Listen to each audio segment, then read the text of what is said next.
जिन्होंने हरिहर बाबा को याद कर लिया तो दादा गुरु महाराज की कृपा भी उनके ऊपर बरस जाती है। हरिहर बाबा को याद करना भी बहुत बड़ी बात है, क्योंकि हरिहर बाबा सतगुरुदेव भगवान नंगली निवासी भगवान जी को दादा गुरु महाराज जी ने कृपा बख्शी थी कि जो भी नंगली निवासी भगवान को याद करेगा तो वो राम से राम को प्राप्त करेगा, कृष्ण से कृष्ण को प्राप्त करेगा, कबीर से कबीर को प्राप्त करेगा। क्योंकि श्री परम दादाजी महाराज जी ने श्री नंगली निवासी भगवान के ऊपर अपार कृपा बख्शी थी। बोलो जयकारा महाराज जी की जय। हमारी वाणी में इतनी शक्ति नहीं कि श्री गुरु महाराज जी की लीला का बखान कर सके, पर एक छोटी सी लीला बताते हैं। एक बार श्री गुरु महाराज जी सैर में जा रहे थे। श्री गुरु महाराज जी रूटीन में अमृत की वेला में भी सैर किया करते थे, शाम को भी सैर करने जाते थे। एक बार श्री गुरु महाराज जी अपने कुछ सेवकों के साथ सैर करने जा रहे थे। सैर करते करते थोड़ी दूर निकल गए तो श्री गुरु महाराज जी कहते हैं, यहाँ पास में ही सामने मेरा एक भगत प्यारा रहता है, उनसे जाकर कहो कि श्री गुरु महाराज जी आपके इलाके में आए हुए हैं। तो भगत जाकर कहता है, झोपड़ी थी, गरीब परिवार था, और जाकर कहा कि श्री गुरु महाराज जी सैर करते करते यहाँ पर आए हुए हैं। वो परिवार गदगद हो गया, मेरे भगवान आए हैं, मेरे सतगुरुदेव भगवान आए हैं। पूरा परिवार नंगे पैरी, जो भी उनके आसपास रिश्तेदार थे, सारे दौड़कर श्री नंगली निवासी भगवान के दर्शन करने के लिए पहुंचे और श्री गुरु महाराज जी के चरणों में अश्रुधारा बहा रहे हैं। हे मेरे प्रभु दाता दीन दयालु जी, आपकी अपार कृपा से हमें आपके दर्शन प्राप्त हुए हैं। चलो आप अपने भगत के घर में झोपड़ी में चलो, वहां पर अपने मुखारविंद से अमृत की वर्षा करो। श्री गुरु महाराज तो दयालु थे, दयालु प्रभु है उनका नाम। श्री गुरु महाराज जी अपने शिव को साथ लेकर भगत जी के घर पहुंचे। भगत जी की झोपड़ी थी, गरीब परिवार था। श्री गुरु महाराज जी कहते हैं, जब अमृत वर्षा करते हैं तो समय का भी ध्यान नहीं रखते, समय बीतता जाता।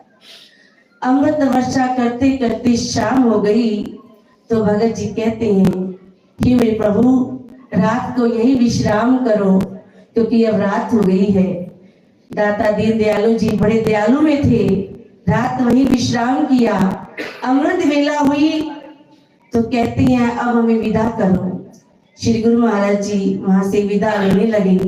विदा लेकर जब चल पड़े, थोड़ी दूर आगे गए तो सेवादार से कहते हैं, जिस घर में हम रात बिता कर आए हैं उनकी झोपड़ी को तोड़ाओ।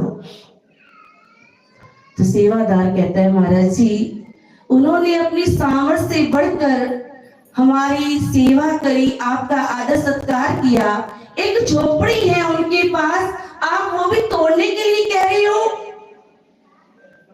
श्री गुरु महाराज जी कहते हैं, ये आज्ञा है, आप तोड़ाओ। वो भगत गया, जाकर कहता है उस भगत से, गरीब भगत से, श्री गुरु महाराज जी के वचन हुए हैं कि इस झोपड़ी को तोड़ दो। भगत तो गदगद हो गया, अरे मेरे गुरु महाराज जी की आज्ञा है, चलो मैं भी आपके साथ में हेल्प करता हूँ। उन्होंने झोपड़ी तोड़ी, भगत भी साथ में लग गया, झोपड़ी तोड़कर बिल्कुल खंडर कर दी। जब झोपड़ी खंडर हो गई, सेवादार तो चले गए गुरु महाराज जी के साथ। अब वो सोचते हैं झोपड़ी टूट गई, अब बनाने के लिए पैसे नहीं है, कैसे बनाएंगे, चलो हम खुद ही मेहनत करते हैं। पूरा परिवार मेहनत करने लग गया, खुदाई करी, झोपड़ी बनाने की कोशिश कर रहे थे। जैसे खुदाई करी, उसमें से सोने का भरा हुआ एक घड़ा प्राप्त हो गया।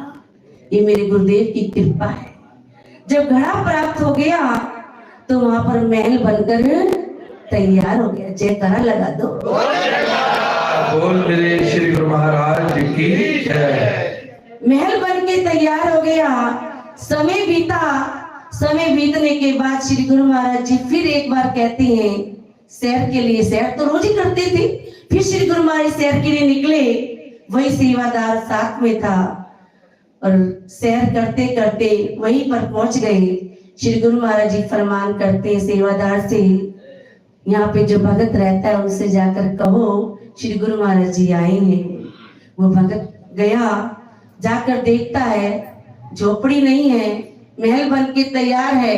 वो वापस आ जाता है, कहता है महाराज जी आपने उनकी झोपड़ी तुड़वा दी, वो बेचारे भटकते भटकते कहाँ चले गए होंगे, वहां पर तो कुछ भी नहीं है, वहां तो महल बन के तैयार हो गया है। श्री गुरु महाराज जी कहते उस महल का दरवाजा खटखटा दो। अब सेवादार गया, महल का दरवाजा खटकाया, वही भगत अंदर से निकले तो सेवादार कहता है कि महाराज जी श्री गुरु महाराज जी आए हुए हैं। भगत गदगद हो गया कि मेरे भगवान आए हैं, मेरे हृदय सम्राट आए हैं, पहले झोपड़ी में आए थे अब महल बनकर तैयार हो गया है। तो पूरा परिवार नंगे पैरी दौड़ कर गया, श्री गुरु महाराज जी के चरणों में जयकारे लगा रहा है, मेरे सतगुरुदेव भगवान की जय हो, हरिहर बाबा की जय हो, नगली विश्वासी भगवान की जय हो। जय जयकार बुलाते हुए वो जयकारे लगा रहे हैं और श्री गुरु महाराज जी के चरणों में प्रणाम करके कहते हैं मेरे प्रभु दाता दीन दयालु जी आपने कृपा करी, पहले झोपड़ी में आए थे, आपकी कृपा से महल बनकर तैयार हो गया है। आप अपने घर में चलिए, वहां पर विश्राम करिए और अपनी कृपा अपने मुखारविंद से अमृत की वर्षा करके हमारे जीवों का कल्याण कर दो। बोलो जयकारा। बोल जय श्री गुरु महाराज की जय। निवासी भगवान की अपार कृपा है। कहते हैं जो भी इनके चरणों में अपने हृदय से हाजिरी लगाते हैं उनके सारे दुख मेरे प्रभु दूर कर देते हैं। दुख सुख एक समाना, हर घट आत्म को पहचाना, जिसने मताया आपका जाना उसने मिटाया जगत वाला। जो सतगुरुदेव भगवान के चरणों में दुख को दुख नहीं मानते, सुख को सुख नहीं मानते, दिन को दिन नहीं मानते, रात को रात नहीं मानते, जो हर पल हर श्वास उस प्रभु के चरणों में अपने जीवन को नछावर करते हैं, उनका ये लोक भी सुधर जाता है और परलोक का रास्ता भी साफ हो जाता है। वो सदन भगवान ने की जय।